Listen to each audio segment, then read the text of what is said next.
Ini cara kerja pintar bareng AI di 2002. Sekarang tuh aku ngerjain fitur-fitur programming semuanya utilize AI banget. Mulai dari fitur basic atau fitur kompleks yang inovatif di startupku semuanya sangat pakai AI. Tapi aku nggak mau bilang kalau yang aku lakuin itu cuma vibe coding sembarangan. Tapi aku lebih suka nyebutnya vibe coding dengan pintar. Jadi vibe coding dengan pintar maksudnya aku yang bikin desain dan arsitekturnya, aku yang mikir dan AI itu bantu eksekusi.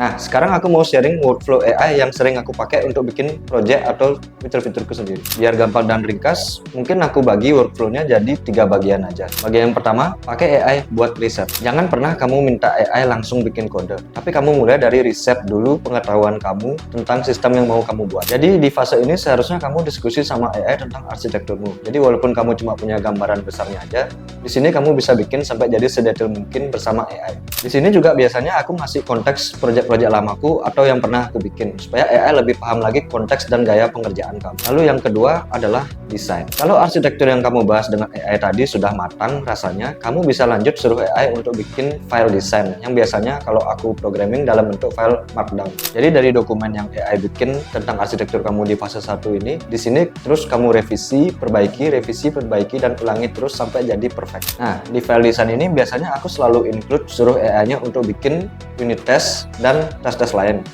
Ini bikin jadi AI-nya bisa ngetes sendiri dan jadi hasilnya menjadi minim bug. Nah, file di fase 2 inilah yang akan menjadi gambaran untuk AI mulai bekerja di fase 3 selanjutnya. Lanjut ke fase 3, eksekusi. Nah, di fase 3 ini barulah kamu suruh AI-nya untuk mulai ngerjain project kamu atau ngoding lah. Nah, tips dari aku di fase 3 ini, jangan pernah nyuruh AI untuk kerjain semuanya sekaligus. Jadi di fase 3, kamu suruh AI-nya untuk nge-breakdown task yang akan dia kerjain dulu. Jadi ngerjainnya step by step. Kalau kamu males, kamu suruh aja dia yang nentuin stepnya. Breakdown itu contohnya misalnya di satu fitur yang aku kerjain, tasknya aku breakdown jadi mungkin bikin skema database dulu, lalu bikin fungsi-fungsi Redis, baru bikin bisnis logiknya, sampai lanjut ke unit test.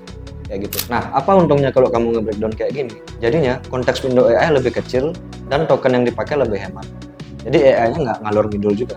Lebih kecil lah risikonya untuk dia berhalusinasi. Nah, kalau kamu sudah melakukan 3 tahapan tadi dengan benar, harusnya hasil yang dihasilkan AI cukup bagus. Namun walaupun begitu, ada baiknya kamu tetap review hasil dari kerjaan AI. Nah, kalau kamu ngelakuin yang aku bilang tadi, jadi AI-nya disuruh bikin unit test, nanti kalau misalnya dia nemu bug pas running kodemu, dia akan memperbaiki bug itu sendiri. Jadinya nggak perlu banyak review sih. Biasanya yang aku lakuin cuma review, cuma skimming kodenya, lalu aku cek dokumentasi API-nya untuk ngetes-ngetes kecil lah.